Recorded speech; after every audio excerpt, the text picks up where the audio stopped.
Hi, how's it going? Hope everybody's well. I'll just give it a couple of seconds to let a few more people in here um, just for this afternoon. Thanks very much, everybody, for coming. Yeah, so we just got a few more people coming into the room there. That's grand. So yeah, we might get going just for this afternoon. So I'd like to take a moment to welcome everybody to This Is Where We Are Now. So it's a student-led showcase of the UCD Masters of Architecture thesis projects. We're delighted to be presenting to you today as part of the ongoing UCD Festival. So I'm Gary Hamilton, and along with Eleanor Brady, we'll be your hosts for the event this afternoon. So I'll just briefly share my screen here with some of the posters of the work done by the students. So, yep. So yeah, so overall, the showcase will be touching on the themes of remote learning and local action, and it's focused on exploring new ideas for living in Ireland.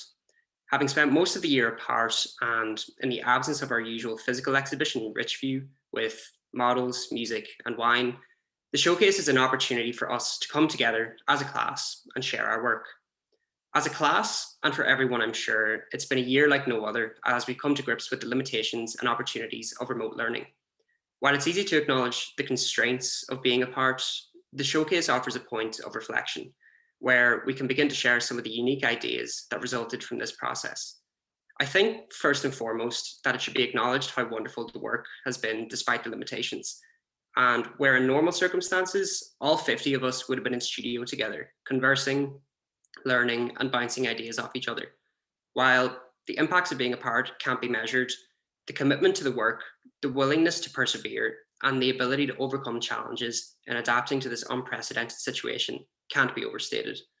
And of course, it's been made exponentially more manageable by the unwavering enthusiasm and support of the teaching staff in the studio. So the title of This Is Where We Are Now speaks to the experience of being apart, essentially. In reality, we're all over the place. Some of us are in Ireland and some of us are further afield. But where we are is more than just our location. We're at one of the most unique and unprecedented times of recent memory. We're on the precipice of returning to life as we knew it. And in this context, we're faced with the decision. Do we return to what was, or do we choose to frame this as an opportunity to rewrite where it is we might be going? The work is both together and apart, joined by the themes and concerns shared by the year, while also being spread across the island. Working from home, many of us chose to work within our local contexts and explore how broader conditions and concerns of architecture can be applied in these places. From Donegal to Cork, from the West Coast to inner city Dublin, the projects describe the universality of architecture as something that is for everyone and everywhere. With a diversity of places and spaces explored, the projects have been able to address a broad range of specific local conditions that, when brought together in this way, begin to describe new ideas for living in Ireland. The work has been predominantly rooted in response to some of the challenges presented by climate change and the pandemic, where they begin to speculate on how we might move forward, how we might take some of the positive lessons learned to do with public space, housing, live work, and equity in the city into the future, where it explores how architecture and architects can play a vital role in shaping how we live. The work we will discuss has been in progress since September 2020, and this showcase serves as a point of conclusion where we brought the work together under the core themes that have emerged over the course of the year. As we discuss this work in this format, we acknowledge that we would have loved to have been able to share all of the projects with you and gone in depth with all of them. However, the projects will be available on the new MArch website that will be shared in the chat. And here you'll have an opportunity to take a closer look at all of the projects, as well as the projects carried out in the fourth year studio. Also, just to be aware that if you do have any burning questions, comments, or wonderful compliments, please feel free to make use of the chat box function. We'll be having a panel discussion at the end where we'll try to field as many of these as possible. And we really appreciate your engagement with the work.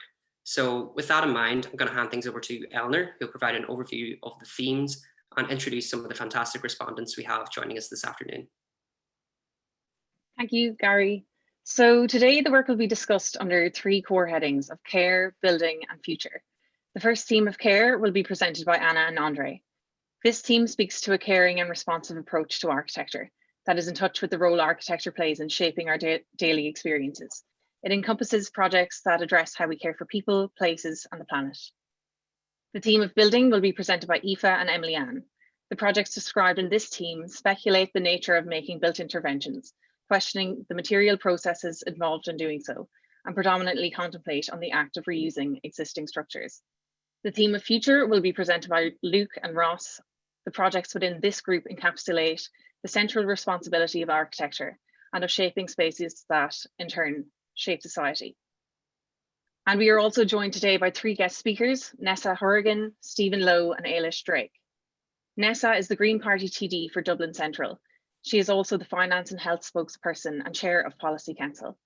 She has a professional background as a specialist in creating sustainable communities and was a university lecturer in environmental development and design.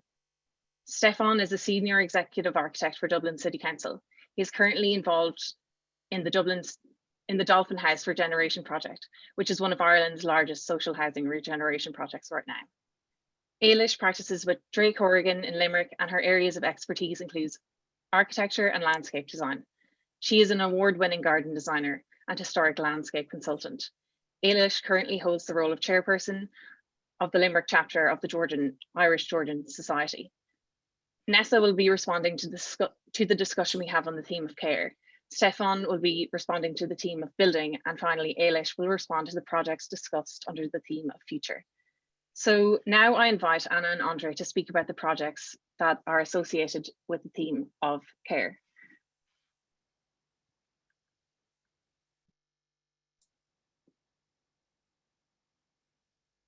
Hi everyone, thanks for that, Gary and Eleanor. I'm just gonna wait for this to come up now.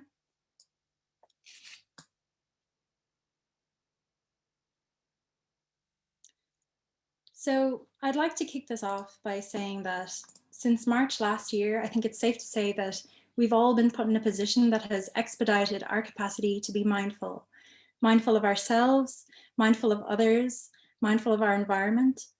But to say that we've been mindful is not to say that we've been tentative or timid, because I think in the last year, we've all shown a tenacity to rally together and to persevere. It's this heightened awareness of our capacity to care that has driven many of the theses this year. Our colleagues have shown a deep understanding of this ever-changing world around us, and they've nurtured this understanding and sensitivity to offer up new ideas for living in Ireland. The work challenges the Irish concepts of home, of health, of water, consumption, amenity, community, and how we can change the way that we interact with these concepts that are, of course, not just concepts, but their treatment has real world impact in real time. And I'm sure Andre shares many of these sentiments. Yeah, definitely. I think that over the past year, the public and the medium of architecture has been subjugated to a monumental amount of experience with regards to the care for our environment, and also, I suppose, for the stabilizing of our ecosystems. And when we consider the word care in architecture, it really describes this kind of interconnected web of people and of animals and plants that live on Earth. And therefore, we're defining how we might act in response to conditions that we are faced with that require care and attention. And as master students, we've really had that valuable opportunity to express our care for these matters through architectural intervention and research. And many of the projects done throughout this year have been surrounded with a concise understanding of the care for our oceans, for our unloved spaces, for our health and well-being, and I suppose also the care of our ecosystem. And over the course of the climate emergency and the COVID-19 pandemic, we've been subjugated to make decisions on how we can react to emerging difficulties. And I suppose we've actually learned quite a lot. And when advertising this webinar, we spoke of this is where we are now, and where we are is on the precipice of this generation's continuous distribution to continual architectural advancements. And the role of us within the realm of care is to consistently review the standards we design our environments with in hope of improving, the current climate crisis, the health of our buildings, the occupation of our small towns, and the revitalization of our unloved spaces. In regards to health, we've discussed the importance of our mental health and our physical health. within the built environment, and tackling the importance of realizing the strengths, but more importantly, the flaws in our localities. And we need to be aware of the conditions which negatively influence our physical and mental well-being in the built environment. And then from that, review the standards in which we design to improve these aspects as best as we can. And this has been researched in many ways over the past year, ranging from proposals that discuss an alternative structure to mental health care through the design of safe, welcoming environments that aim to lessen stigmatization and provide opportunities for confidential interactions and also to aid those who might need it.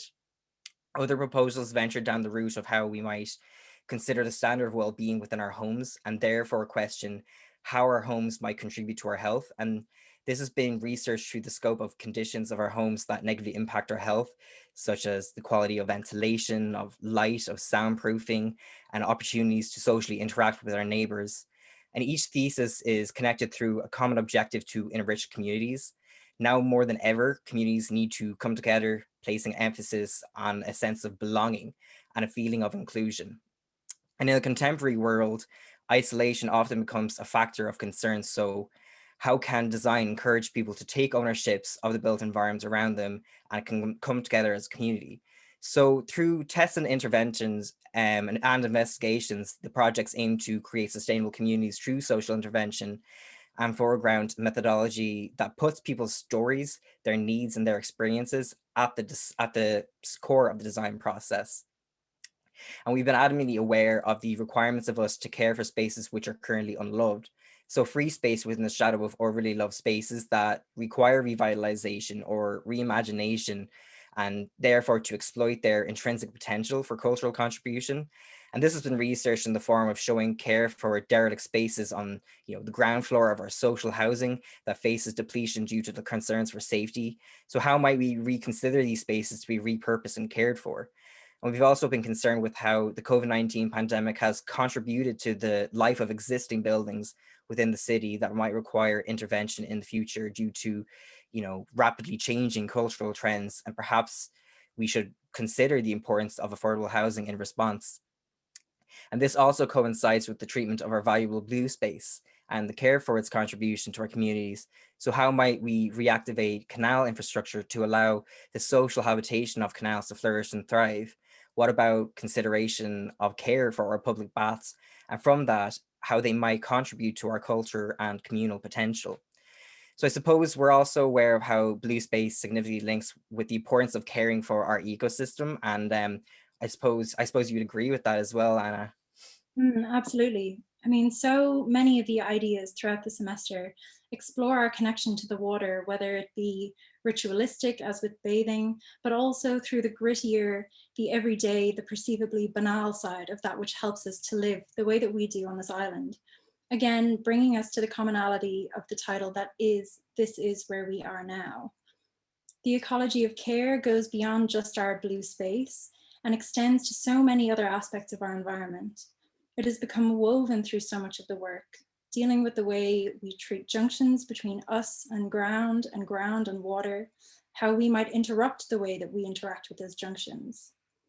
There's also been a strong sense of stewardship in addressing the way we build across all scales. Our colleagues have shown innovation in their reimagining of the ways in which we treat materials and systems of assembly, such that they not only address the climate crisis, but also the cultural ecology of our towns, our villages, and our cities. The climate crisis continues to pose threats to these settings and these communities. It's important to aspire for a symbiosis in our relationship to the earth and to water, but the harsh realities of the climate emergency are impossible to ignore. And so in dealing with the very specific conditions that come with Irish towns, their people and their surroundings, pieces this year have contextualized their arguments for these lines of actions against flooding, against unsustainable practices in architecture and its infrastructure, but always with reverence and with sensitivity to the community. And so at this point, I'd like to invite Neasa to come and comment on this theme of care and the work that she's seen here and any insight she's willing to give us. Thank you so much. I'm just blown away by it, but I have to say I haven't done a proper architectural crit since like 2018, and I'm totally discombobulated by, I'm just very impressed that you guys have managed to work through this like very difficult, it's more than a year now, I guess. I'm so impressed that you've produced work at this quality, because it has been an unprecedented year, and I suspect that your experience of that will probably shape your praxis as architects, you know, or whatever you end up doing into the future. And I think actually that hopefully will be, you know, a big strength for you. I mean, you've thrown up a whole load of issues and areas that I'm really interested in. And I suppose maybe the most overarching one, I noticed you know, that you used words like banal and the use of space and, you know, what we value. And I think that is something that when we talk about care is kind of the heart of it. And often, you know, when we have these discussions about, well, who gets to make our communities and where do we place the value, and ultimately sometimes where do we spend the money, it becomes around protecting or speaking up for, you know, vulnerable groups. And really that's because there might be an imbalance in the power about like who gets to shape the space. And I think from what I've seen is that there's a really interesting discourse around that, and that's a discourse that obviously impacts, you know, the higher levels of kind of planning or politics, but in a spatial way, you know, it has a meaning for both yourselves, making kind of design projects, but also the actual, you know, practice and building of the built environment.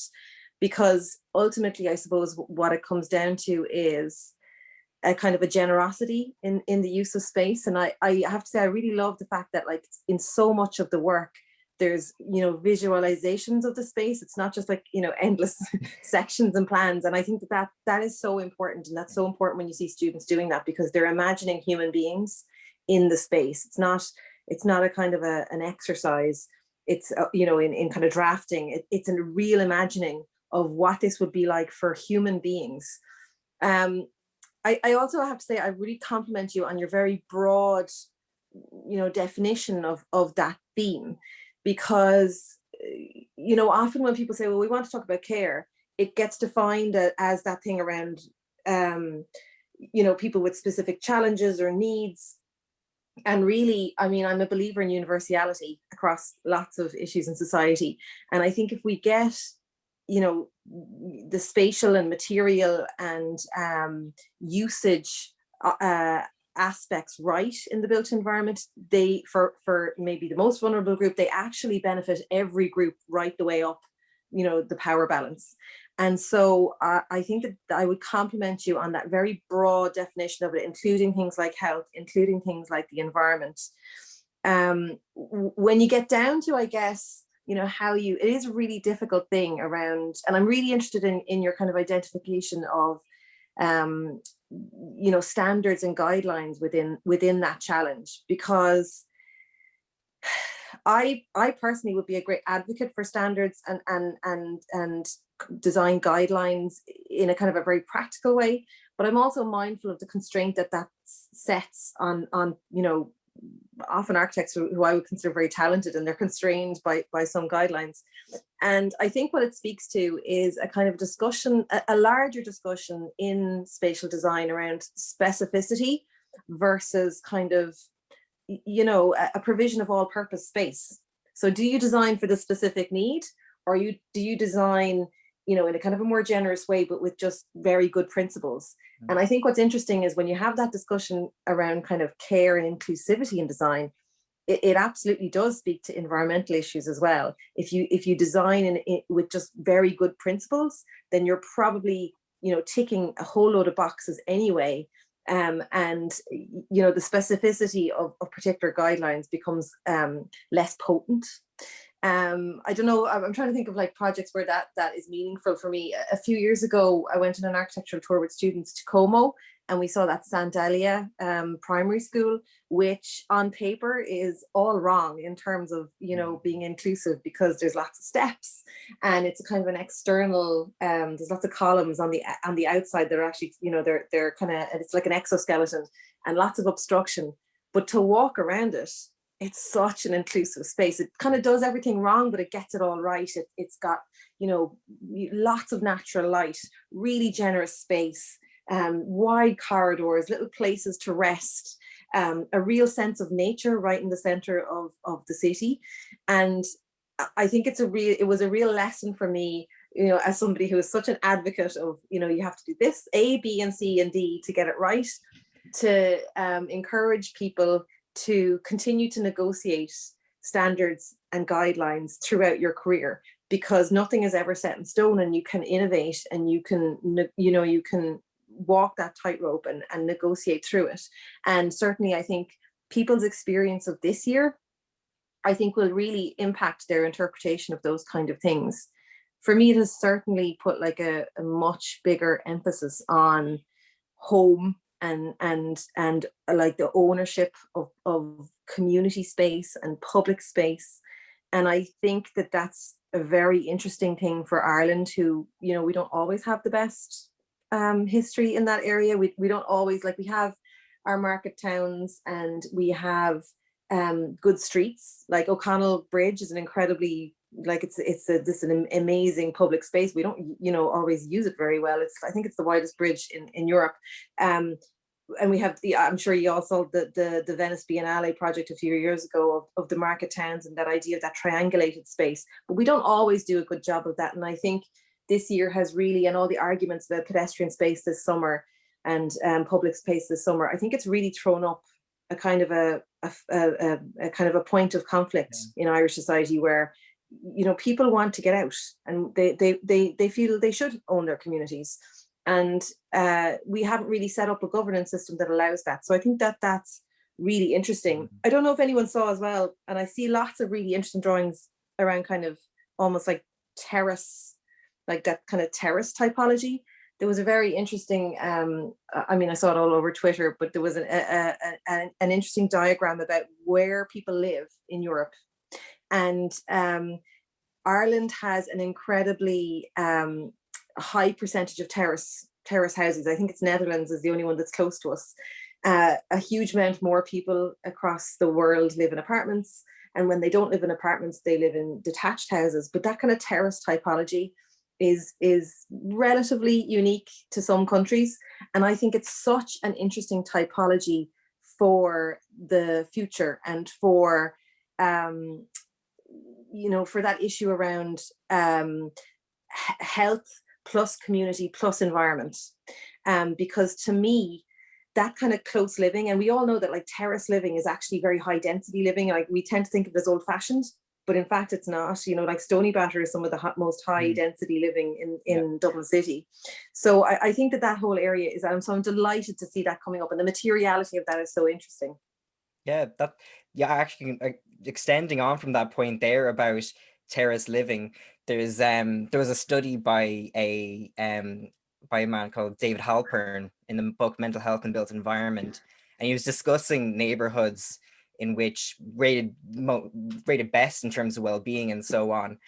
And funny enough, like all the kind of research, there was a specific study in Dagenham in the book Evolution of Community that was establishing how basically these more denser row laneways with row housing on either side, where people would come out on the street and occupy them, they were rated the highest, because there was all these people saying, like in interviews as well alongside the surveys, saying how, you know, in cases of social connection and in moments of crisis, they had one another for those moments. And I thought that was really interesting. And one thing that was emerging throughout the pandemic as well was, since everyone's situated at home, all these places around Dublin along these laneways, they would get rid of the cars out of the street and they occupy the row again, which is something that's been missed for ages, because the car has taken over these spaces, which is, it's kind of a pity in a way. So it's nice to see that we're noticing how important these spaces are. Absolutely. Yeah. And can I give a shout out to canals as well? Yeah. Because I noticed there was a talk of canals there, and with that row last week with Untashka, I had completely forgotten, but there was a plan to pave or to fill in all the canals in Dublin and to build a ring road. And Untashka fought against that, and we still have our canals. And I think we're really starting to realize during this pandemic how nice it is to walk along a body of water, and it was how important it is to keep those clean. Yeah, absolutely. So I guess the only other thing I was thinking that, kind of came up for me was the issue around kind of, I guess the interaction between the issue around, I guess, care and who owns what, and consumption and environmental stuff. So obviously that's kind of a key issue for me, and it becomes so fraught within cities. And I see from the work that there's quite a lot of stuff that's kind of around, well, it looks quite relatively high density to me, and I think that is going to be like probably a big feature of students who are going to come out of university now. That issue around like resources in the city is going to probably be a theme, for the foreseeable future. I'm not talking decades. I mean, for many, many years to come, it's going to be a constant negotiation. And we see this happening across Dublin right now, where, we desperately need more housing and more homes. And therefore it becomes a kind of a point of conflict around both space. So, let's say I would be very critical of the built to rent standards, which are quite small apartments and they don't have good cross ventilation. But then the argument is, well, do you want them big or do you want them now? And that's a really hard argument to have with somebody. But also that issue around kind of amenity. And I think that is going to be so hard in Dublin because and across the state really, and I see it happening in other cities, is what amount of space do you rebalance density with? And they get it right in some countries, and that they give away a certain footprint of every site to amenity. But like you can see here, bits of our parks or bits of particularly like sports grounds kind of getting eaten up by development. And that is going to be something that is going to be so fraught in the next few decades, and very, very difficult to make the argument that if you're going to home people, you also have to give them that amenity space. And I'm very interested to see that, popping up. I don't know if that was a lot of the discussions that you were having. Yeah, no, we definitely were. I think it definitely crops up around throughout all of the theses. But I'm sure you'll see more of it as this webinar goes on. Yeah, I think that idea of like amenity and resources are definitely something we should definitely come back to at the discussion at the end. There's some really great points brought up there. So I just want to thank Neasa as well for your really insightful responses. It's fantastic, great. Well, listen, I'm obviously staying for the discussion, but I just want to say thank you, because it's so rare anymore that I get to kind of just look at student work, and it's been a total pleasure to come on today. Great. Thanks so great much. to have you. So we might, yeah, Eleanor. Sorry, Gary. Thank you. So we will now pass on over to Aoife and Emily-Anne. They're going to speak about the work that relates to the theme of building. Thanks, Gary and Eleanor. So yeah, so alongside the careful consideration of our health and our water and our communities, many of our colleagues have carefully thought about materiality and the physical act of building. Together, we've proposed many new ideas for living in Ireland, exploring modes of building, from the regeneration of urban fabric to the reuse of derelict structures, celebrating social ritual and exploring the newfound connection between working and living. Emily is going to share the slides here.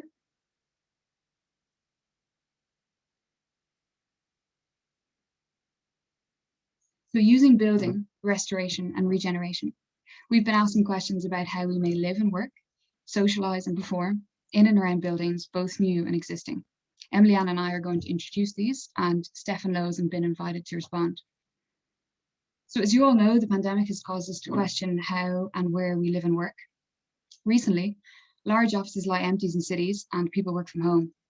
So we've questioned the fate of these office buildings, asking what could happen if the future is mainly remote work. Could these buildings be reimagined, for example, as generous city homes, structures in which both living and work are carefully designed for? And then in more rural areas, we've been asking if our existing structures can be adapted into remote working hubs, providing workspace outside the home alongside much needed communal facilities. Then in terms of housing, We've also been reimagining existing schemes in Dublin city centre. Students have proposed really sensitive interventions where they seek to enhance the collective space on the ground floor. The proposals have tested several methods of adaptation, varying from redesigning the civic space to small changes to the internal layouts of these homes. Recently, these schemes have been under threat of demolition, but our underlying thinking is that these homes should ultimately be improved and saved, as they're very valuable pockets of culture and community within Dublin City.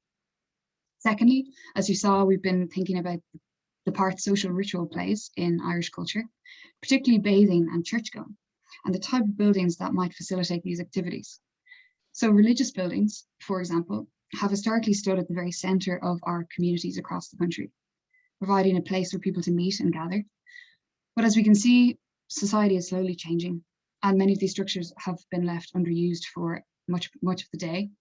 So as a result, students have explored the value in adapting religious structures to meet the needs of modern society. The proposals have adopted an attitude of minimal intervention for the most part, giving these increasingly redundant structures a new lease of life. Some really interesting facilities have been carefully considered within these structures, varying from cafes to schools to educational centres. Another important social ritual, that of public bathing, has definitely become more popular in recent times, I think particularly since the beginning of the pandemic. So our colleagues have been asking what type of architecture can both encourage and facilitate swimming and bathing in various locations across the country, from the Royal Canal all the way to Carlingford Lough. And students have been questioning what kind of building can inspire the celebration of this historic social ritual and ultimately encourage the reintegration of bathing facilities into Irish waters. Great, thank you, Aoife. I'll continue straight on. Another topic that several students have explored is the value of cultural centres. The title of this webinar is "This is where we are now," and where we are now with Buildings for Culture is that they've been closed for over a year. Now, Ireland is renowned for its culture rich with arts and performance, and yet we haven't had access to any of these essential outlets for our nation's self-expression and creativity. So some students have imagined new performance spaces to reinvigorate their chosen sites and create hotspots for social and cultural activity that small towns and city centres across the country have been crying out for. Now, as we've heard before, we're on the precipice of re-emerging from our 14th month-long hibernation. And through the act of building, be it a proposal for a theatre or for a music hall, students have looked at how architecture can be a sort of driving force in supporting people in their shift away from the antisocial norms that we've all become so accustomed to. Now, the proposals, in addition to providing an excellent room for performance, they've also taken great care in integrating the bold new landmark building with the existing fabric, whilst also creating outdoor public spaces in which people can gather and occupy freely. Now, moving on, this wouldn't be a segment on the act of building if we didn't mention adaptive reuse. Now, some students, following very careful survey and research into their chosen sites, they proposed various types of civic amenity centres in the hope of providing reinvigorated social hubs, be it a recycling centre in the abandoned warehouses in Wicklow Town Harbour, or in a new leisure centre in a rundown industrial park on the outskirts of Arklow, or, as you can see now, transforming the coastal military fortifications in Duncannon into a bathhouse and community centre. Students have reimagined their sites with very specific purposes, and in doing so, they've sought to pull these buildings back into social relevance and reclaim these ruins for the community. Alternatively, some students have had thoughts about reclaiming the ruin in a very literal sense. They've reframed decaying buildings as an opportunity for a biodiverse landscape. So essentially, any adaptive reuse of these derelict sites or insertion of stabilizing infrastructures, they incorporate and work with the ecosystems of decaying overgrowth as opposed to working against them. Now, another question that a lot of students have been asking themselves is how to act appropriately in a place in order to make usable and accessible new public spaces, which has become increasingly important over the past year. So how can a proposal mobilize and permeate an urban site, which can have a lot of different challenges depending on where you are? The site could be in a dense sector of the city or in a forgotten quarter. For example, one project, through the boldness of its architecture, gives license to the people to behave freely in its new public arena, making it a more democratic space. Other projects have investigated how a sensitive new collection of buildings can reincorporate unused areas back into town centres by the provision of a leisure centre in Tullamore's Canal Harbour, or as you can see now on the screen, in a centre for resources in a small village on Inishmore. Now, just before we open up the floor to discussion, as a quick summary, because we've covered a lot of ground there, the students' projects have speculated on how, through the act of building, we can question and pose new ideas on living in Ireland, be it on how we experience culture, the social rituals in bathe or religious buildings, or occupy and appropriate public spaces, or how we live and work. So I'm going to stop screen sharing now and welcome back Gary and Eleanor for a discussion with our guest, Stefan Lowe.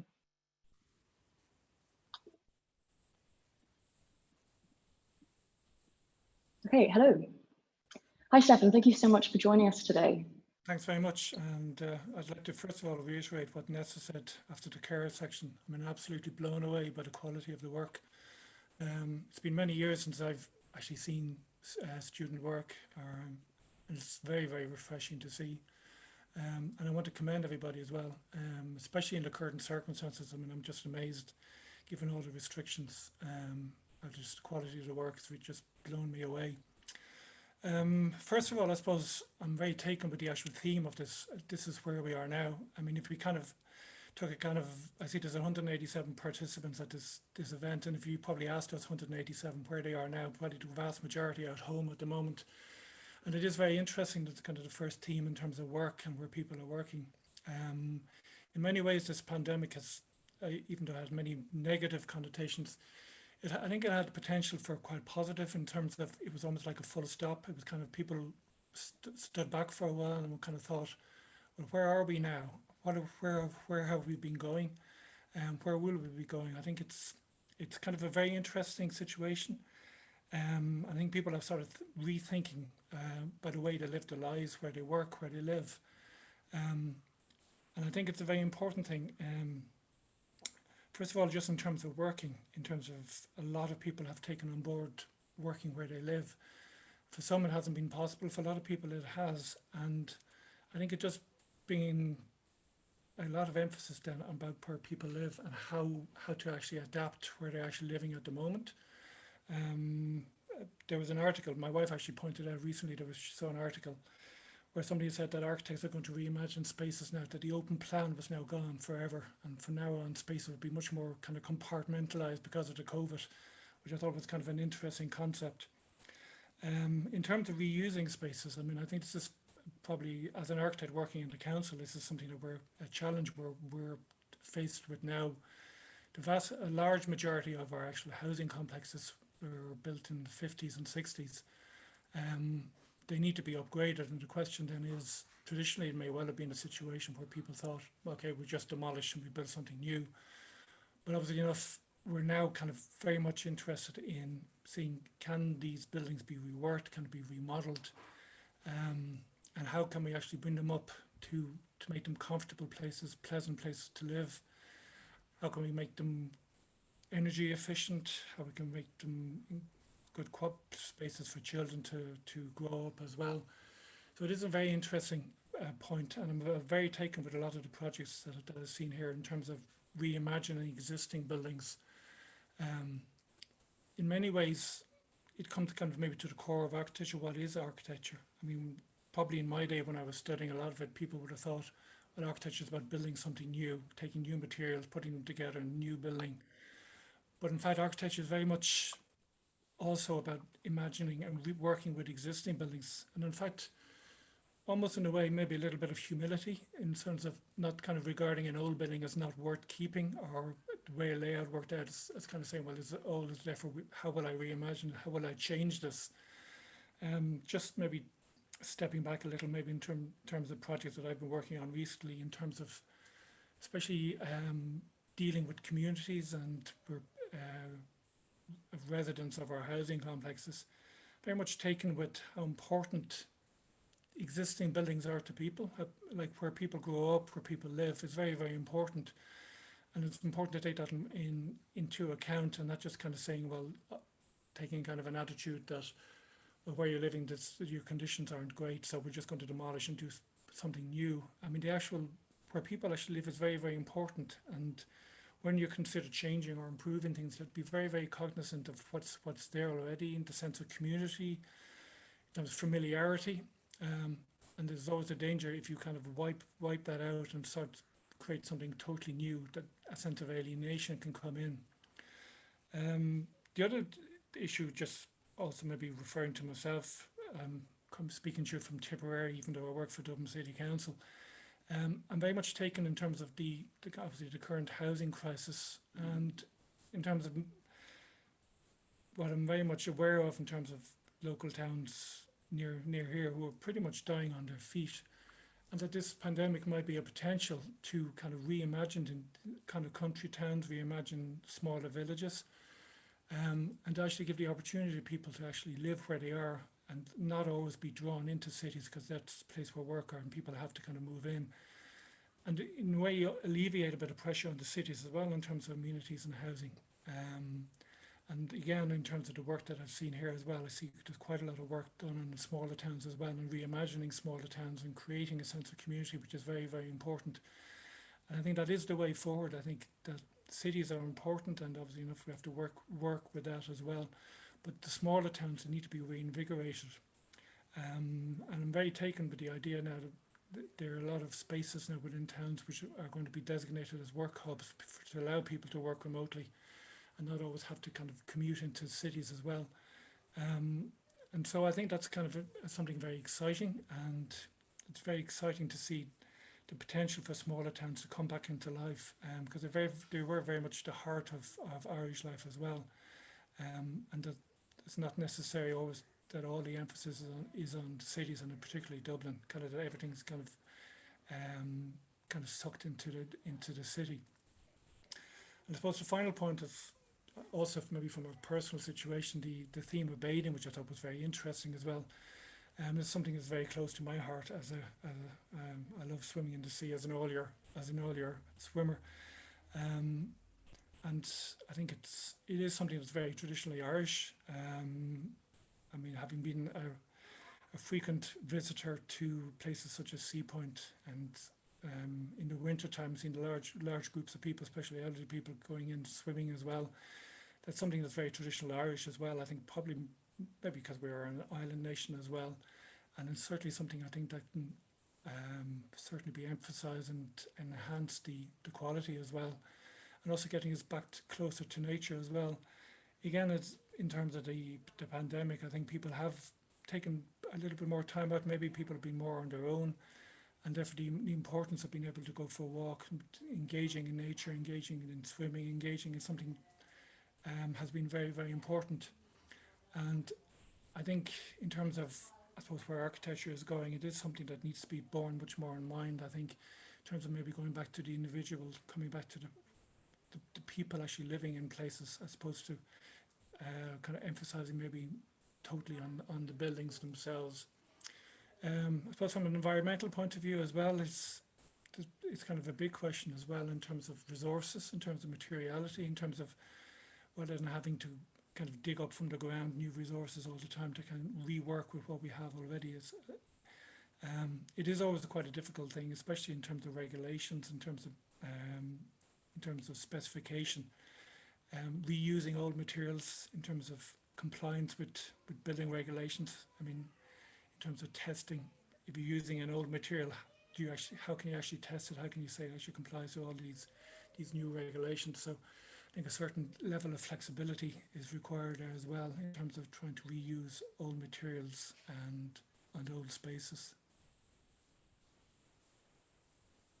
Yeah, the points you made, they're all really, really important, and particularly coming back to when you were talking about reimagining spaces and really tapping into people and thinking about exactly where they live and how they use those areas.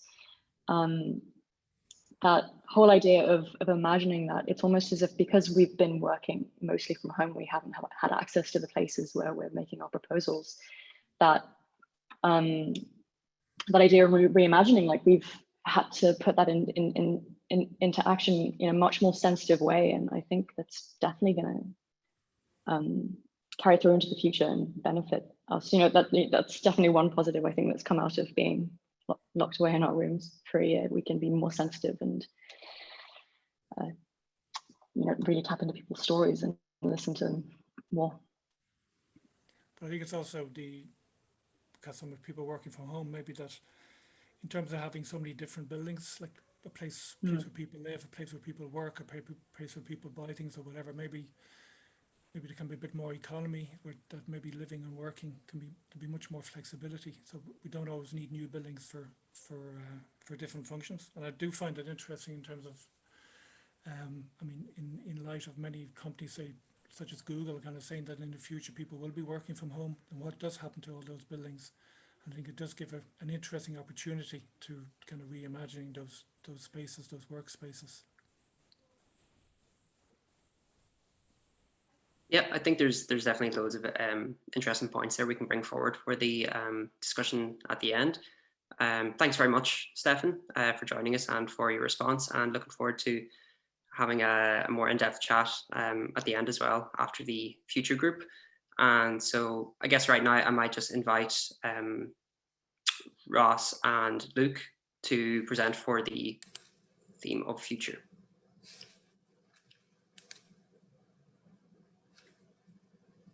Yeah, thank you very much, Gary. Okay, so just wait for these slides to pop up. Okay, so future. The recent global upheavals have really brought this idea of future to the forefront of everyone's minds, like how our world will look and function post-COVID, what social distancing will mean for how our public buildings work, how we'll socialize, and how architecture will find its place in these new and uncharted waters. But a post-COVID future isn't the only future with which we're grappling. The continuing concern of the climate crisis also poses questions about how we make buildings, how we live our lives, and treat our world. Questions that need discussing now so that we can be ready for what comes next. And many of the theses you've already seen have explored this concept of future, looking ahead at the futures of living or ecology, or even buildings themselves. And it's the nature of a thesis student to want to look ahead, to see what is now, and to speculate about what it could be. And this is what Luke and I would like to discuss, some of the theses that have taken the prompt of this is where we are now, and dare to wonder if this is where we could be. To challenge the norms of practice within our current society, we continually speculate about what it is that informs the structures of our built fabric. With this being said, an effort to tackle the multifaceted crisis that our climate is currently facing relies on the inherent understanding of problems that lie at the heart of our communities. Housing. Where will we put it? Will there be a sufficient supply? Remote work. Will it continue into the future? Will it completely reverse the psyche of a city living and ownership in Ireland? Religion. Will its foothold in Ireland continue to lessen? If so, how might we reimagine the spaces in which their psalms once rang out? Public space. Does this diluted term hold a new meaning for how we look at our cities? Demolition. Why is this necessary? Shouldn't buildings keep their stories, creating new ones through use and reuse?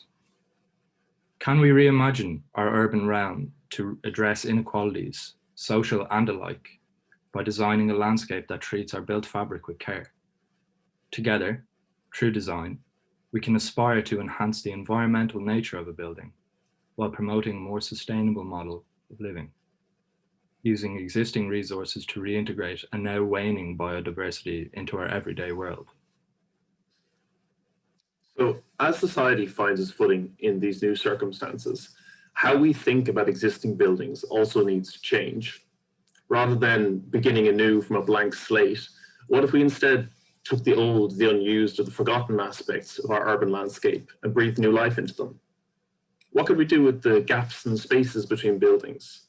Some theses would suggest that this could be the source of new civic spaces, where the boundaries of private and public begin to blur, where a city or a town of many individual separate buildings becomes this tapestry of interwoven spaces, spaces unshackled from ownership or boundaries, where the identity of a place can really begin to emerge. And what of existing buildings, the underused or even disused? What more could be done with them?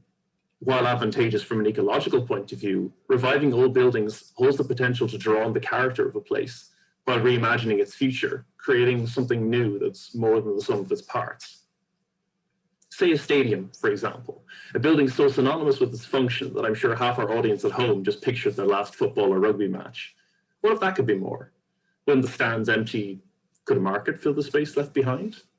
Or, to step away from buildings, consider Dublin's canals, once the backbone of trade and industry for the 19th century city.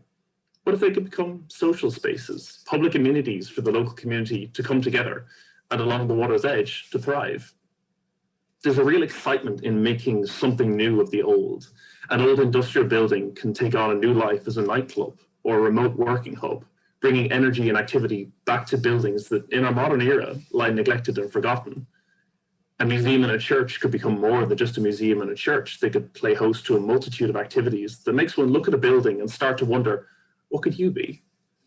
What unifies all these theses is this sense of questioning, daring to look at something and think, what else, what more? And this starts to make us entirely rethink how we make buildings, as they have the potential to be more than we could ever envisage them. Buildings can take on their own lives, and in many ways, their own future. What have you done to our trees?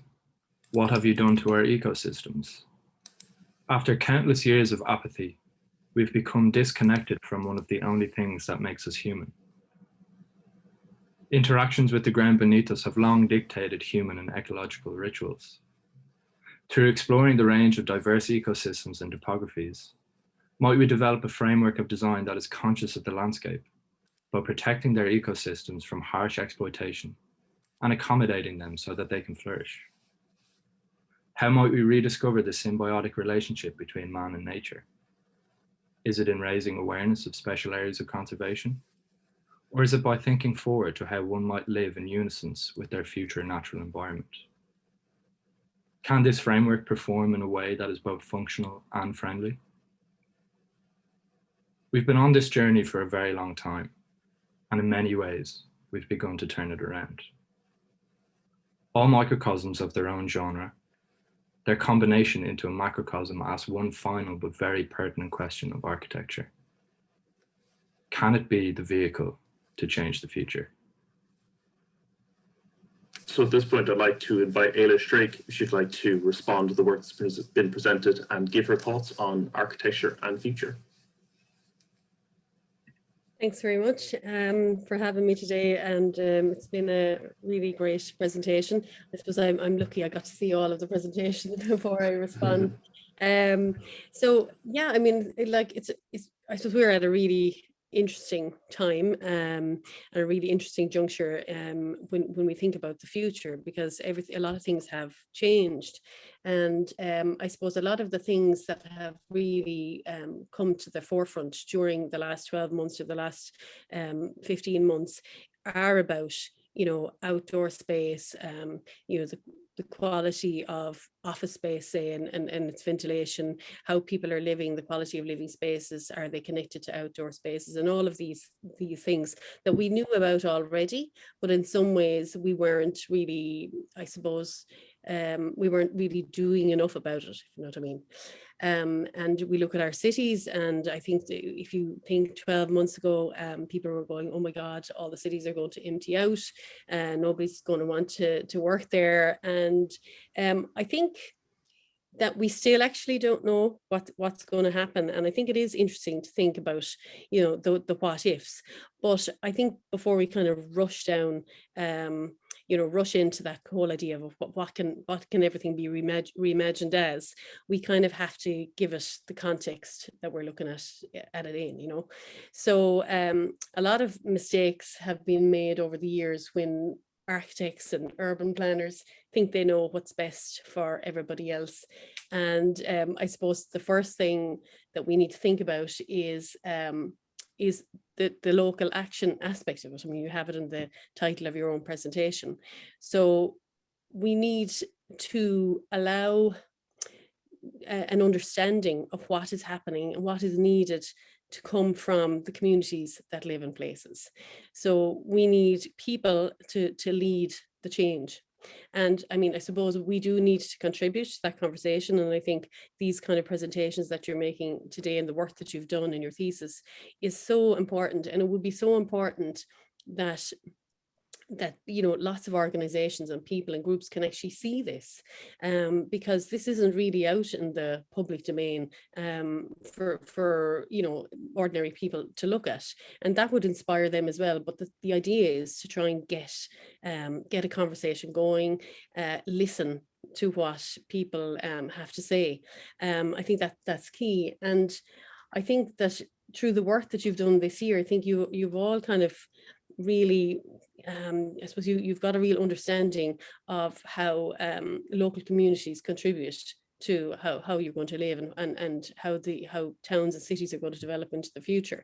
And I suppose what I'd like to see you guys doing is actually going out there and connecting with local groups. You guys have done all of this study and research now, and you know, get involved in something that's local to you, and you know, offer up your time, but not really your time to tell everybody else what to do, but to actually listen, so that you can hone your skills as an architect, and understand that, you know, that they're going to kind of, you know, that basically, I suppose you've got the skills now to kind of understand how needs can be met in an architectural way and in a design way. So kind of to transfer those needs of people into an actual architectural idea. I suppose, again, like thinking about ecology and ecosystems and biodiversity in cities and towns, so hugely important. And like when we were looking at the second section of the presentation about buildings, we talk about, you know, bathing and baths. And I suppose what we do also need to do is step back and go, do we need a building here? And that we have to always be careful that we don't put a building where a building isn't needed, or, you know, that you don't disturb an ecosystem that shouldn't be disturbed. And I think that architects need, and you know, to have a social conscience about the types of projects that they do, and we shouldn't be led by what is the current trend. So like we've seen a huge amount of talk about co-living type arrangements over the last 12 months, and you know, they become the in thing, and next thing you have, you know, all of these architectural practices throwing out plans for co-living, but nobody's actually stepping back and stopping and saying, actually, you know, is this the right thing to do?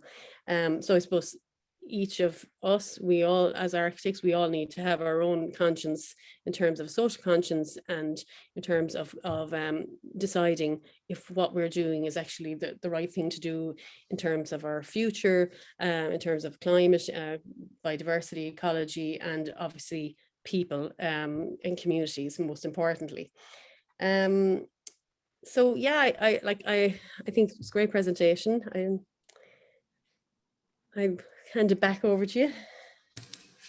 Yeah, I think the points you made are like really, really very important, that kind of as much as there's looking forward to the future as architects, it's that we need to work with people. In the end of the day, 90% of the population isn't going to be architects living in these buildings or these places. So it is really good to get these kind of outside perspectives and other perspectives to kind of make a more homogenous architecture at the end of the day, or not even homogenous, but holistic architecture at the end of the day. So at this point, I'd like to invite Gary and Eleanor back so they can open up the final discussion.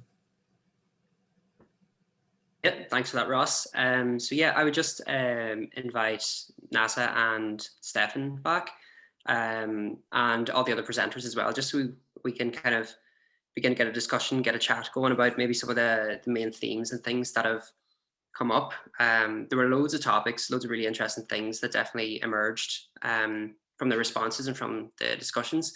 So I guess one of the first things I might kind of put out is just kind of an open call to the responders, just based on the following presentations, maybe the ones that came before or after you'd spoken, if there are any kind of major themes or things that are maybe relevant in your own practice or in your own kind of role with policy that that kind of resonated with you, I guess. I suppose I might start by asking to just Neasa, if you Yeah. Well, I mean, I thought that the point around reuse is really well made. And, you know, look, I mean, we're talking about it now as if it's novel, and it's really not. I mean, something that when I was a student in Bolton Street, we talked about a lot is the fact that when you were doing an infill site, or the vast majority of projects that architects in practice actually deal with have a building on site already, or have some kind of existing context. Like a greenfield site is actually a relatively unusual project to be doing, and that's more true now, but it was definitely still true then. And so that kind of idea of not a reverence, but like a genuine respect. And I would actually pick up on what Aislish said around, you know, listening to communities. I would say that yes, you need to listen to like the human beings in the community, but you also need to listen to like the fabric, the haptic quality of the community. And because I do think in this country we tend to cherry pick, you know, things of value to hold on to in terms of the built environment, but we miss that kind of the more general quality, or that more kind of nebulous feeling of walking down a street. And we make interventions that sometimes break that without being able to identify exactly what it was, you know, what bit of the fabric that was. And sometimes it's the plot size, and sometimes it's the type of material, and it's not necessarily some beautiful pristine Georgian building. And we can be a bit you know, kind of less than careful about that. And I think that's something that we need to get better at. I do think actually what in the third section, there was a discussion there about trees. And I mean, I have to say, I think I was going to say row, I won't say row. The discussion around urban trees is like a microcosm of a lot of the issues that everyone, like architects, planners, politicians, everybody has to deal with, because it's about the balance of power and the balance of decision making and who wins there. So like if you think of like an urban tree, you know, in Drumcondra or on the south side, usually they're mature trees of 60 or 70 years old, right? At the moment, there's a lot of them where we want to put in public transport, and so therefore they might be a barrier to that, or there might be some problem with that. And now you're in a trade-off between a kind of a technological approach maybe to climate measures and a good, beautiful old tree, which is also you know, a climate and biodiversity issue. Then on that same road, you might have somebody who says, well, that tree is dropping leaves and it's making me as an older person fall down. And now you're into a balance of power and a discussion around, well, does the person who has you know, maybe a physical challenge win over this existing tree? And then finally, we have a kind of a discussion around trees where we still contextualize them in that kind of 18th century idea around landscape and that they're pretty. But urban trees are not about being pretty. They're working really hard. You know, they're hard working things. They delineate space, they provide shade, but most importantly, they deal with air quality. And so I think it's really interesting, that kind of identification of trees, because it contains so much of the arguments that we're going to be all having for the next few decades. Yeah, I think that's really interesting, and I might pick up on one point you made about just the idea of like making decisions and who makes decisions in the city, and maybe like who decisions are made for in a way.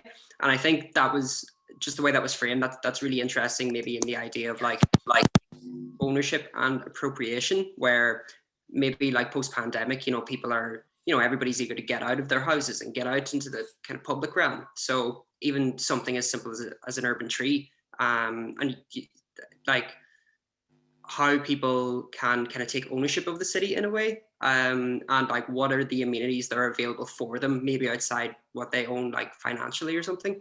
I think that's just a really interesting idea, and I wonder if you could speak to maybe the value of like public space or civic amenities there. Well, I mean, look, we're living it right now. I have never seen such a vibrant conversation in this country around the quality of public space and who gets to own it. And I think, you know, we all saw on the south side that public space being closed down in the last few weekends, and the huge frustration. And I was so incredibly annoyed about that. And the idea that you know, and it's a discourse you hear all the time around antisocial behavior, but really, you know, social behavior in a city is like any other behavior in a city. It has to be managed, and you can't expect to be telling people to like live outdoors and then provide, you know, none of the infrastructure to do that, and none of the management. And I think that is a spatial issue, because, you know, it's architects who are the ones who are expected to build these plazas. But then, you know, are they being put, you know, in the brief that they're being given? Are they being told, well, hang on a second now, you need to have toilets? Are you going to design the bins? How is this space, this is outdoor space, how is this going to actually operate? It's not a visual thing, but it's that kind of, it goes to the heart of architecture, which is ultimately, you know, a practice. It's a practical thing.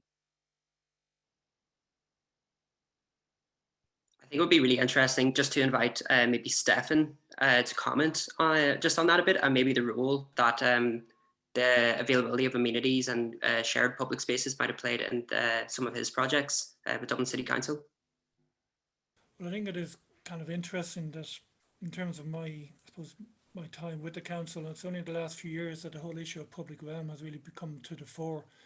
I mean, I think up to maybe in previous years, I mean, I think it's even something that came across in terms of all of the work here and the various theses in terms of the drawings, how much of the drawings actually show outside spaces, how show approach to buildings, show kind of areas around it, as opposed to purely just a building itself, literally at the front door. And I think it is kind of important. I think there is a greater emphasis now in the space around buildings, between buildings, the way people kind of interact, walking in terms of streets, even in terms of some recent initiatives, in terms of tentative initiatives from the council themselves, in terms of maybe pushing public realm areas into streets, kind of pedestrianising streets, creating areas where people can sit, even in terms of now with the outdoor dining emphasis, having more outdoor spaces. It's something that has been very much lacking in Ireland compared to, say, on the continent, and I don't think it's just a climate issue. I think it's very much an attitude. I think that the public realm really hasn't been taken enough care of up to now, and I think it's something that came across very much in terms of the drawings here as well. The importance of the in-between spaces, in between buildings, in between, and how we design that, and how that has a great effect on an impression on people as well. How important that is, and I think it may be possibly something that might be, because of the pandemic, because of the use of the outdoors, people sort of think a little bit more about it and how important it is as well. Yeah, I might just invite Aislish in to respond to some of those themes as well. Yeah, I mean, I think we're seeing here in Limerick, we're seeing everywhere else, that there's a lot of people who want more space. And I mean, it became very evident, you know, straight away when we had restrictions and people were trying to go out for walks and footpaths were getting crowded, and people were trying to keep 2 meters, but the footpaths were only a meter wide. So I think that, like, what the pandemic has definitely shown is that we need a generosity of space to move. So it's not just about rooms and buildings, it's about circulation spaces in buildings, corridors, and circulation spaces around public spaces and streets. Is there enough space for people to actually, you know, move around? And then when we add in all of the outdoor dining to that, next thing you have, you know, footpaths being turned into outdoor dining spaces, and you don't have enough space for people to get past. So, like, all of these things have knock-on effects on other things, and you do need to try to kind of juggle all of those things together and come out with the best solution. But also you have to be open to knowing that the first time mightn't be right. Like, I'm a real lover of trialing stuff in cities and saying, let's close something down for, you know, every Sunday, let's close the street every Sunday and see how it works, see do people actually come and do they like it. I mean, I was in the city this morning, and what I really thought was there were so many older gentlemen sitting outside coffee shops, and I was going, God, where were all those older guys before? And I guess they were in the pub, and the pubs are closed at the moment. And I'm kind of wondering, will they all go back to the pub when the pub opens, or will they actually kind of have become more accustomed to this kind of passive, you know, involvement in street life? So I think that's why I think we're very much still in the kind of learning phase of how Ireland is going to switch to a more outdoor life. And I mean, even in the projects that I'm working in my own practice, you know, we're doing a project up in Loophead Lighthouse, and we're doing a small little cafe area and toilets, and it's all very much geared towards outdoor. So, you know, that you can come in, you can enjoy, say, the tourism offering or the landscape, but you have a place to go to the toilet, a place to you refill your bottle of water, and you have a place to sit out and have your sandwich, whether that's one that you bring yourself or you buy there. But it's very much geared towards outdoor enjoyment of space. And I think that Irish people are getting more used to this idea of being outside and actually liking it and just dressing for the outdoor weather. So I think we're on a massive learning curve. And I think we need to be gentle with people, and, you know, not everybody is going to be on the same you know, trajectory, in that not everybody wants to see it happen as quickly as we'd like to see it happen. But so I think that we need to kind of allow the time for it to evolve, and that's why I suppose I think it is important to get involved in local level and actually just listen to people and try to, you know, try to understand what people's needs are as the country kind of goes through all these changes. I think that's there were definitely some really interesting aspects that came up there, and I might just ask you to expand a little bit, Aislish, on maybe what are your thoughts on maybe what the extent of built interventions might be required, or like even just, you know, to facilitate these kind of things to occur. You know, and that touches on like ideas of resources as well. Like, is it just a case of giving people the freedom to use what's there, or is what is there appropriate? Yeah, I mean, I think, again, we're going back to space and having enough room to put in the new things that we need. I actually think very simple approaches to creating these outdoor spaces is the best way to go, especially initially, right? So, I mean, we're seeing what they're doing up in Dún Laoghaire, which are obviously they've been working very quickly to change their outdoor space. They've been working very quickly to give, obviously the coastal cycling route has opened up, so they're giving a lot more space to people to walk and to cycle. And then in all of the villages, and I think it's a good example, Dún Laoghaire, because you have a series of villages. So we're seeing it, even though it's Dublin, it's very much on a kind of a micro village type scale. And I think all our towns and cities really break up into those types of village sort of scenarios. So they're putting out just basic timber benches and tables, and they're planting trees, and they're planting lavender, and they're putting up umbrellas, big, large umbrellas, which are widely available everywhere. So straight away, you know, they've transformed their space, even their surfaces. They're putting a kind of a buff, sort of a tarmac type surface down. So they're not going to huge expense. They're testing it out. It actually looks nice. It's designed well, and it's being done overnight. So you can transform a street or you know, a public square in the matter of, you know, a couple of weeks or days, even hours. What I suppose what I don't want to see really is, you know, these big long lead into times to these huge structures that say need planning permission. Like even things like, again, if we go back to cafes, awnings with little, like if you go up to Westport, for example, and I know they still have a bit of a traffic problem, but you know, you're there and the coffee shop has an awning. It's got a tiny little table up against the window, the front of the shop, with, you know, 2 people sitting at it, or 3 people or whatever. Again, really cheap interventions just to get people, give them a place to sit down. And they're being used by people of all ages. I saw in Limerick this morning, it's, you know, very much the older generation, in fact, are out because they're probably not working. It's giving them the social connection that they need, even if they're not meeting a friend. They're seeing people and they're saying hello to people, and they might bump into people. They have all these chance encounters. So I think it's something that we need to kind of say, look, it doesn't have to be amazing. It doesn't have to take a long time. It doesn't have to cost a lot. The main thing is that we're actually creating the space and putting in putting in the, you know, the seats, the umbrellas, and getting people into the city, because that's what the city is. It's the people at the end of the day. That's great. I might just follow on with that with a question for Neasa, what do you think maybe about the mediation between maybe high, like policy level, where these things are being like enabled by whatever things that are passed, versus maybe more grassroots campaigns where people are kind of looking for these things? I just wonder, do you have any observations on that?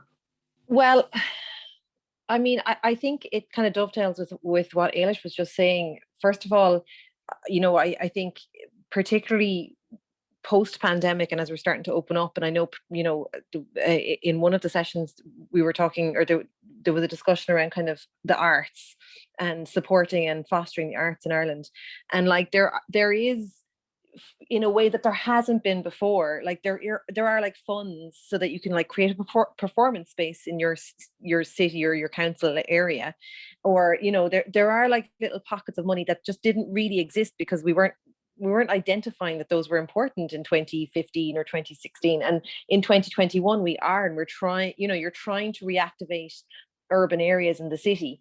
But I think, you know, ultimately you can make the money available, but, you know, councils have to make the money work for them. And I would really reiterate what Aislish said, is that less is more.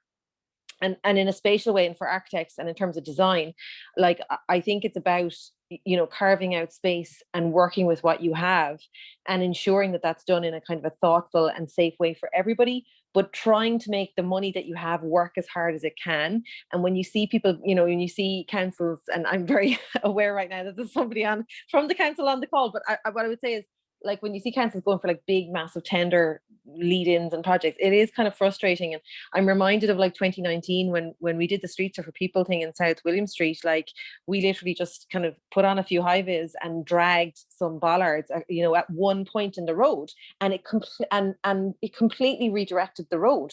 And that's all we did, like just one little intervention, and it redirected the road. And honestly, we didn't need to do anything else, because that's a beautiful Georgian street.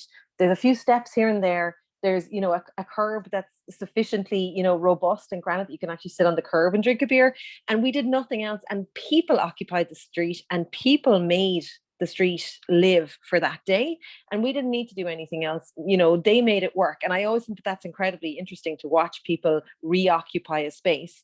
And then, you know, that summer we had a trial in College Green, and there was a huge amount of barriers put up to kind of direct people. It was an open space, and you had to kind of go on this little rat run around between all these barriers in an open space. It was, is it Shrek, that movie where the guy goes like in between all of the little barriers? I just, you know, there's a kind of a barrier in terms of the institutional way of doing things, where, you know, I think architects, if they had their way, would do things in a much more direct, activated way, and that would rely on, you know, people's natural wayfinding within a space. And that's a much more interesting way of creating like urban scenarios. And I would be kind of encouraging, but we can't force councils to do it, but I'd be encouraging councils to do that less is more approach, and let businesses find what's right for them within reason. Like, it has to be accessible, it has to be safe for people with disabilities,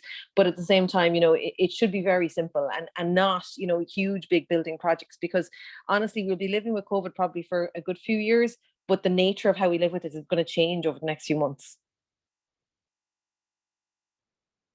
I might follow that up by asking if you have any thoughts maybe on the role or presence that those aspects of kind of public space and appropriation and things have to play in smaller towns, where maybe the scale, it requires a different approach maybe. So, and maybe that could lead into thoughts on about maybe the potentials of this remote working, or this kind of hub opportunity. This is for me. Yeah. I like, obviously we in the program, I don't want to get too political because I'm aware that like we're talking about architecture, but like we got the town centres mentality into the program for government. And in fairness to Heather Humphreys, like, she's really run with it. And I think town centres first is an idea around having people live live in villages. And I think that that's part of the problem up and down the country in small villages. And like, I'm originally from Limerick and would have spent, you know, lots of time in, like, you know, places like Lahinch and Ennistimon. And you can really see there, like, you know, the main streets would have lost that sense of somebody living on the street. Now, of course, partly we know that, you know, it's not very nice to live in Irish towns sometimes. We have incredibly high levels of air pollution because we have so many cars coming into the city. We haven't fully banned smoky fuel yet, although we're about to do that. And so, you know, and it's very difficult then where you have to reuse and do up, you know, some of those older buildings. There's not always a lot of funding to help you do that. And so we've seen a real hollowing out of that. So I think that first and foremost, and actually I know we're talking about small towns, but I would say this for cities as well. If you want to revitalize an area, you get people to live in the area, not just stay there, not just come and visit, but really, really live there and, you know, bring up their kids there. And those are the type of people who will act as anchors to revitalize a place and make it a place to be in and to grow old in. And I think that's how you do that. I mean, we can talk about that kind of, you know, maybe edge town mentality where if in a rural area, people are worried about you know, revitalizing their town, you could bring, you know, maybe cars to the edge and then carve out space within, or you can do a time sharing kind of mentality. And we see that working in some cities really, really well, where, you know, you can drive not at the weekends, but maybe during the week. And so there are a number of ways of doing it. But I think first and foremost, we need to get people living there. And then when you get people living there, and certainly that's, you know, about kind of above the shop living and terrace living, you do need those kind of creative hubs. Now, I suppose originally the idea of those kind of working hubs was around making sure that people had access to broadband, but hopefully the broadband issue will be rolled out like in the next few years. I think it's more than that. You know, like I've worked in small architectural practices, and if you're kind of, you know, working from home or you're working out of like a little tiny place, you need somewhere to meet a client. Like, it's as simple as that. You need somewhere where, you know, maybe you need a serious printer or a plotter, or like there are very practical reasons people now might need a business hub. And I think if we're serious about decentralization and developing, you know, regional areas properly, we have to make it viable to kind of live, you know. Now I would be saying kind of live around towns and villages. I'm not going to be proposing one-off housing, but to make it live it, you know, to make it possible to live in rural Ireland and actually run a business and you know, do that successfully. So I think that those are the options. But that would sit alongside things like, you know, regional food policies, for example, where you would have kind of, you know, proper well operating, you know, farmers and feeding into a local food chain. So there's a whole kind of big broad thing that we could go into in that and making villages work. Yeah, that great response. I think we just have a question in there from Shane O'Toole that I might just read out and just open whoever wants to respond. But he asks, is maintenance a bigger issue than design for the public realm? Is there a stomach for this within the local authorities? Does this perceived, at least by me, reluctance to maintain public spaces and buildings also impact on the provision of public sector housing?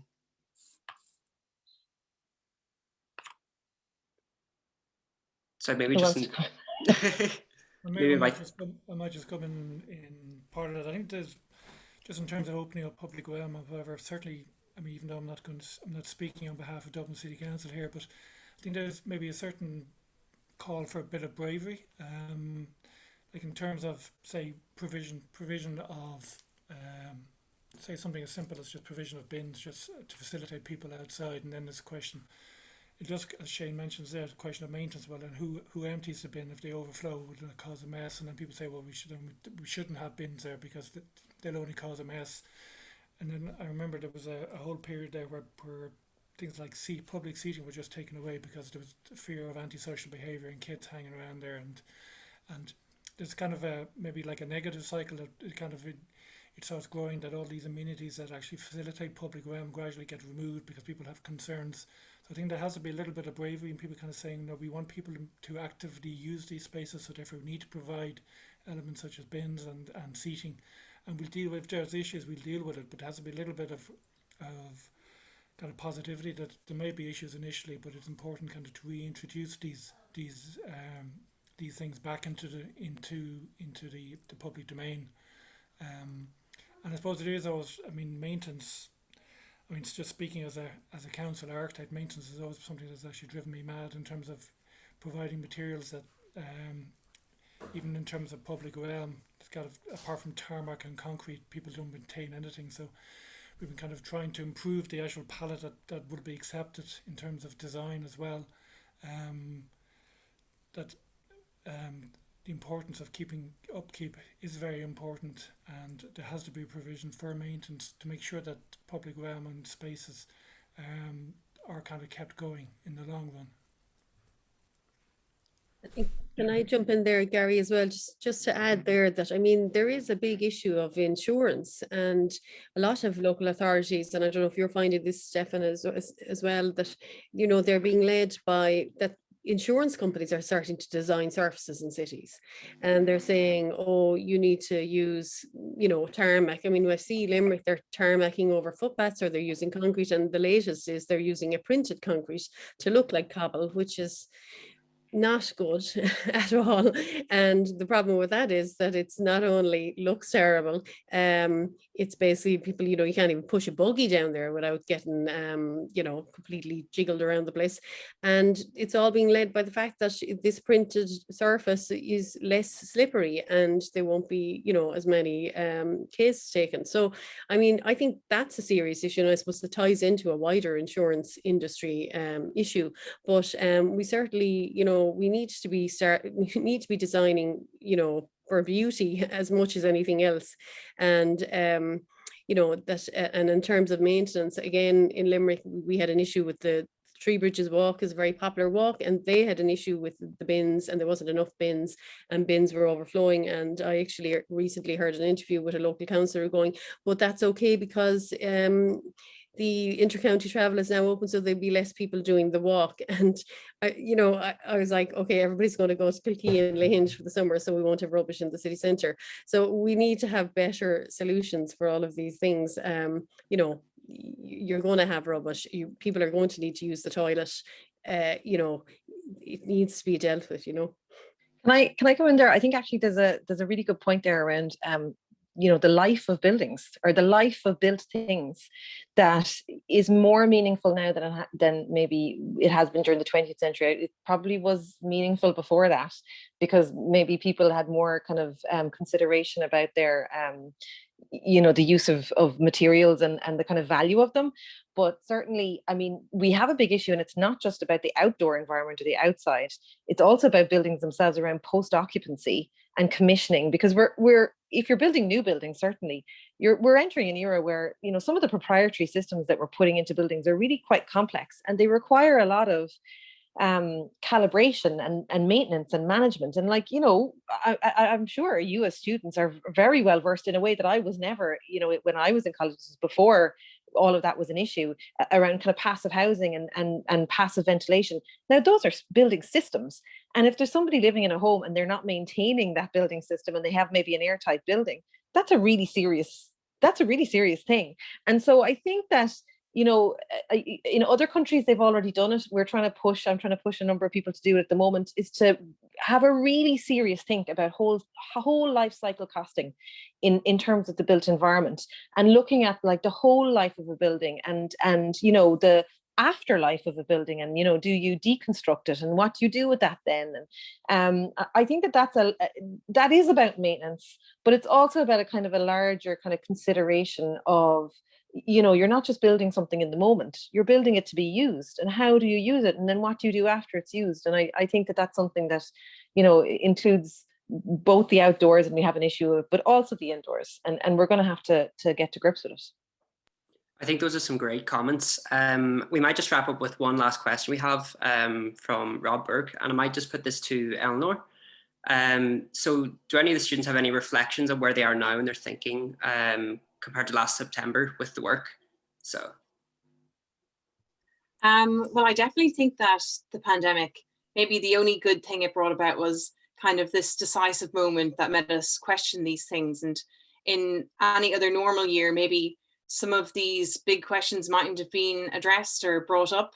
So I think us in our bedrooms and at home, just got a chance to slow down and kind of think about everything, take a step back and think about like the future of architecture and how we could kind of change things for the better. So yeah, that's. Yeah, no, I think that's great. And I think all the other students probably feel the same as well. It was definitely an opportunity to kind of have a bit of a pause and reflection rather than maybe just, you know, make as we maybe normally would. But yeah, no, it was definitely interesting. And yeah, I suppose we could probably wrap it up there. And I just want to, it's almost 4:30 now. So I just want to give a big thanks again to all of our invited guests. So Neasa, Stefan and Aislish, thanks so much for coming in to join us. Really enjoyed having you, and the responses and the comments and everything, you know, was a really interesting conversation. So yeah, just really thanks for coming in. And also just, I guess, a thank you again to all our presenters, to the class for making all the work, and to, of course, to our teaching staff who supported us throughout the year and really just got us through it, I suppose. So yeah, just a big thank you to everybody. Thanks for having us. Thank you for such incredible work. Thank you, everyone. It was a pleasure. Okay, thanks for coming. Cheers. All the best. Bye. Thanks, everyone. Thanks. Bye.